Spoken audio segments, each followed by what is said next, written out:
नमस्कार भक्तों, आपका स्वागत है धार्मिक यादें चैनल पर। आइए शुरू करते हैं एक आध्यात्मिक सफ़र जय श्री श्याम के साथ। आज हम सुनेंगे बृहस्पतिवार व्रत कथा। बृहस्पतिवार व्रत विधि। बृहस्पतिवार के व्रत में केले का पूजन करें। कथा और पूजन के समय वचन, कर्म और मन से शुद्ध होकर इच्छा पूर्ति के लिए बृहस्पति देव से प्रार्थना करें। मेरी मनोकामनाओं को बृहस्पति देव अवश्य पूर्ण करेंगे, ऐसा मन में विश्वास रखें। दिन में एक ही समय भोजन करें। पीला भोजन करें, नमक ना खाएं। पीले वस्त्र पहनें। पीले फलों का ही प्रयोग करें। पूजन के बाद श्रद्धापूर्वक कथा सुनें। इस व्रत को करने से बृहस्पति देव प्रसन्न होते हैं। धन, विद्या, पुत्र तथा मन की सभी इच्छाएं पूर्ण होती हैं। परिवार में सुख तथा शांति रहती है। इसलिए यह व्रत सब व्रतों में श्रेष्ठ और अति फलदायक है। बृहस्पतिवार व्रत कथा। एक समय की बात है, मगध राज्य में एक राजा राज्य करता था। वह प्रतिदिन मंदिर में भगवत दर्शन करने जाता था और गुरु ब्राह्मणों की सेवा करता था। उसके द्वार से कोई भी याचक निराश नहीं लौटता था। वह प्रत्येक गुरुवार को व्रत रखता और पूजन करता था। यह सब बातें उसकी रानी को पसंद नहीं थी। वह न तो व्रत करती थी और न ही किसी को एक भी पैसा दान में देती थी। वह राजा को भी ऐसा करने से रोकती थी। एक बार महल में जब रानी और दासी ही थी, तब बृहस्पति देव साधु का रूप धारण कर राजा के दरवाजे पर भिक्षा मांगने आए। तो रानी कहने लगी, हे साधु महाराज, मैं इस दान पुण्य से तंग आ गई हूँ। इस काम के लिए तो मेरे पति देव ही बहुत हैं। साधु वेशधारी बृहस्पति देव जी ने कहा, हे देवी, तुम बड़ी विचित्र हो। संतान और धन से कोई दुखी नहीं होता, सभी इसे चाहते हैं। पापी भी पुत्र और धन की इच्छा करता है। अगर तुम्हारे पास धन बहुत है तो उसका सदुपयोग करो, दान पुण्य करो। वह मूर्ख रानी साधु से बोली, हे साधु महाराज, मुझे ऐसी संपत्ति की आवश्यकता ही नहीं है जो मेरे काम न आए तथा जिसको मैं अन्य लोगों को दान दूं, जिसको रखने और संभालने में ही मेरा सारा समय नष्ट हो जाए। साधु ने रानी को समझाने का बहुत प्रयत्न किया, परंतु रानी अपनी बात पर अडिग रही। तब साधु ने कहा, हे देवी, यदि तुम्हारी ऐसी ही इच्छा है तो जैसा मैं तुम्हें बताता हूँ तुम वैसा ही करो। बृहस्पतिवार के दिन घर को गोबर से लीपना, अपने केशों को धोते हुए स्नान करना, राजा से कहना कि वह भी हजामत करवाए, कपड़े धोबी के यहाँ धुलने डालना। इस तरह 7 बृहस्पतिवार निरंतर करने से तुम्हारा सब धन नष्ट हो जाएगा। ऐसा कहकर साधु रूपी बृहस्पति देव अंतर्ध्यान हो गए। साधु के कहे अनुसार रानी ने प्रत्येक बृहस्पतिवार को वैसा ही किया। केवल 3 बृहस्पतिवार ही बीते थे कि उसकी समस्त धन संपत्ति नष्ट हो गई। भरपेट भोजन के लिए भी दोनों समय परिवार तरसने लगा तथा सांसारिक भोगों से दुखी रहने लगा। इस प्रकार के अभावग्रस्त जीवन से तंग आकर एक दिन राजा रानी से बोला, हे रानी, तुम यहाँ रहो, मैं दूसरे देश जाता हूँ, क्योंकि यहाँ पर मुझे सभी मनुष्य जानते हैं, इसलिए मैं यहाँ कोई कार्य नहीं कर सकता। ऐसा कहकर राजा परदेश चला गया। वहाँ जंगल से लकड़ी काट कर लाता और उन्हें शहर में बेचकर वह जीवन यापन करने लगा। राजा के जाने के पश्चात रानी और दासियाँ दुखी रहने लगी। एक समय रानी और दासियों को 7 दिन बिना भोजन के रहना पड़ा। तो रानी अपनी एक दासी से बोली, समीप में ही एक नगर में मेरी बहन रहती है जो बहुत धनवान है।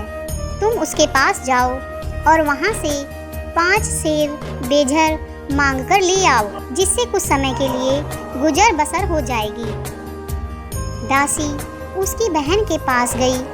वह बोली, हे रानी, मुझे आपकी बहन ने भेजा है, मुझे 5 सेर बेझर दे दो। दासी ने अपनी बात अनेक बार कही, परंतु रानी की बहन ने कोई उत्तर नहीं दिया, क्योंकि वह बृहस्पति देव का पूजन करके बृहस्पतिवार की कथा सुन रही थी। रानी की बहन से जब दासी को कोई उत्तर नहीं मिला तो वह लौट आई और रानी से बोली कि हे रानी, आपकी बहन बहुत धनी है, परंतु वह बहुत घमंडी भी है। वह छोटे लोगों से बात नहीं करती। 5 सेर बेझर देने के लिए मैंने उससे बहुत कहा, परंतु उसने कोई उत्तर नहीं दिया। इस प्रकार मुझे निराश और खाली हाथ लौटना पड़ा। रानी बोली कि दासी, इसमें मेरी बहन का किसी प्रकार का कोई दोष नहीं है। जब बुरे दिन आते हैं तब कोई भी सहायता नहीं करता, अपने भी पराये हो जाते हैं। अच्छे बुरे की पहचान विपत्ति में होती है। यह सब हमारे भाग्य का ही दोष है। उधर पूजा समाप्त होने के पश्चात रानी की बहन ने सोचा कि मेरी बहन की दासी आई थी, परंतु पूजन में व्यस्त होने के कारण मैंने उसे कोई उत्तर नहीं दिया। इससे वह बहुत दुखी होगी। अतः कथा सुनकर तथा विष्णु भगवान का प्रसाद ग्रहण कर वह अपनी बहन के घर गई। बोली, बहन, मैं बृहस्पतिवार का व्रत कर रही थी, तुम्हारी दासी आई थी, परंतु कथा समाप्त होने से पहले उठते नहीं हैं और ना ही बोलते हैं, इसलिए मैं नहीं बोली। बताओ, दासी किस कार्य से मेरे पास गई थी? रानी बोली, बहन, हमारे घर में अनाज नहीं था तथा राजा परदेश गए हुए हैं। वैसे तुमसे तो कोई बात छिपी नहीं है, इस कारण मैंने दासी को तुम्हारे घर 5 सेर बेझर लेने के लिए भेजा था। इस पर रानी की बहन बोली, बहन, बृहस्पति भगवान सबको मनवांछित फल देते हैं। देखो, शायद तुम्हारे घर में किसी कोने में अनाज रखा हो। यह सुनकर रानी की बहन की बातों से विस्मित होकर दासी घर के अंदर गई तो वहाँ उसे एक घड़ा बेझर का भरा हुआ मिला। उसे बड़ा आश्चर्य हुआ, क्योंकि उसके अनुसार घर के सारे बर्तन खाली थे। उसने बाहर आकर रानी को सारा वृतांत सुनाया। दासी अपनी रानी से कहने लगी, हे रानी, देखो, वैसे भी हमको अब अन्न नहीं मिलता, तो यह व्रत के समान ही है। अगर इनसे व्रत की विधि तथा कथा पूछ ली जाए तो बृहस्पतिवार का व्रत हम भी किया करेंगे। दासी के कहने पर रानी ने अपनी बहन से बृहस्पतिवार व्रत पूजन विधि और नियमों के बारे में विस्तार से पूछा। रानी की बहन ने बताया, बृहस्पतिवार के व्रत में चने की दाल और मुनक्का से विष्णु भगवान का केले की जड़ में पूजन करके दीपक जलाना चाहिए।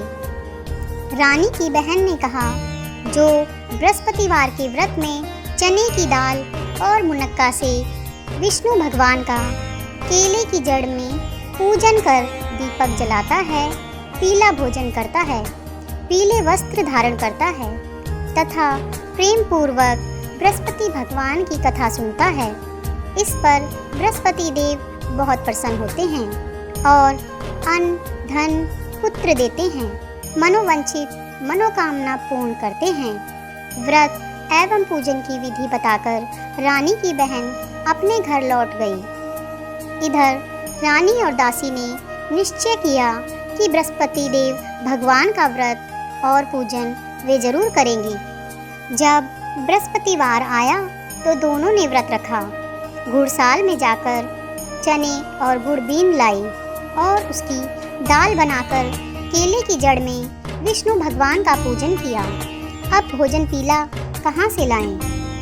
यह सोचकर दोनों बड़ी दुखी हुई, परंतु उन्होंने व्रत किया था, इसलिए बृहस्पति देव उनसे प्रसन्न होकर एक साधारण व्यक्ति के रूप में 2 थालों में सुंदर पीला भोजन लेकर आए और दासी को देकर बोले कि दासी, यह भोजन तुम्हारे और रानी के लिए है, तुम दोनों ही इसे ग्रहण करना। दासी भोजन पाकर अति प्रसन्न हुई और रानी से बोली कि रानी, एक व्यक्ति दोनों थालों में भोजन दे गया है, आइए भोजन कर लें। दोनों ने बृहस्पति देव को धन्यवाद और नमस्कार कर भोजन ग्रहण किया। उसके बाद से दोनों प्रत्येक बृहस्पतिवार को बृहस्पति देव का पूजन और व्रत करने लगे। बृहस्पति देव की कृपा से उन दोनों की भोजन और धन की कमी दूर हो गई, लेकिन रानी पुनः आलस करने लगी। तब दासी ने कहा कि रानी, आप पहले से ही इसी प्रकार आलस करती थी।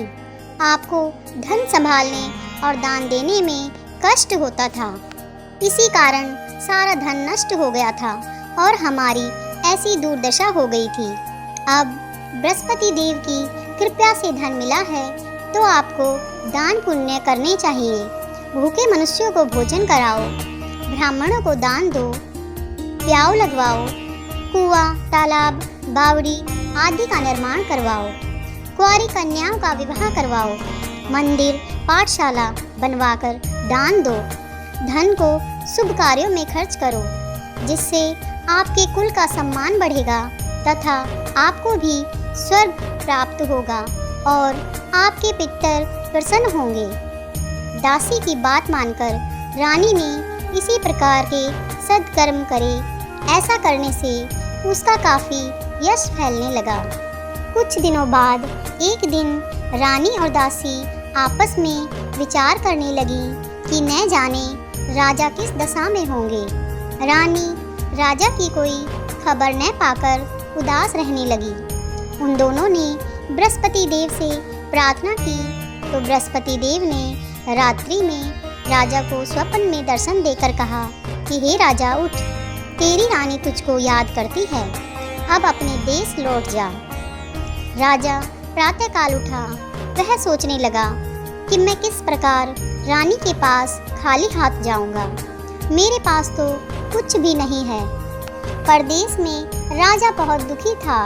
वह प्रतिदिन जंगल से लकड़ियां बीनकर लाता था और उसे शहर में बेचकर अपने दुखी जीवन को बड़ी कठिनाई से व्यतीत करता था। एक दिन राजा दुखी होकर अपने पुराने दिनों को याद करके रोने लगा। उस जंगल में बृहस्पति देव एक साधु का रूप लेकर आए और राजा से बोले, हे लकड़हारे, तुम इस बियाबान जंगल में किस चिंता में बैठे हो, मुझे बताओ। यह सुनकर राजा की आंखों में आंसू भर आए और वह साधु को प्रणाम कर बोला, हे प्रभु, आप सब कुछ जानने वाले हो। इतना कहकर राजा ने साधु को अपनी समस्त व्यथा सुना दी। तब साधु रूपधारी बृहस्पति देव राजा से बोले, हे राजन, तुम्हारी पत्नी ने बृहस्पतिवार के दिन बृहस्पति देव का अपमान किया था, जिसके कारण तुम्हारी यह दुर्दशा हुई। अब तुम किसी प्रकार की चिंता मत करो, भगवान तुम्हें पहले से भी अधिक धन प्रदान करेंगे।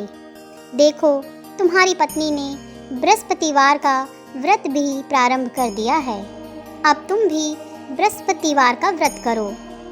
चने की दाल व गुड़ जल के लोटे में डालकर केले का पूजन करो, फिर कथा कहो और सुनो।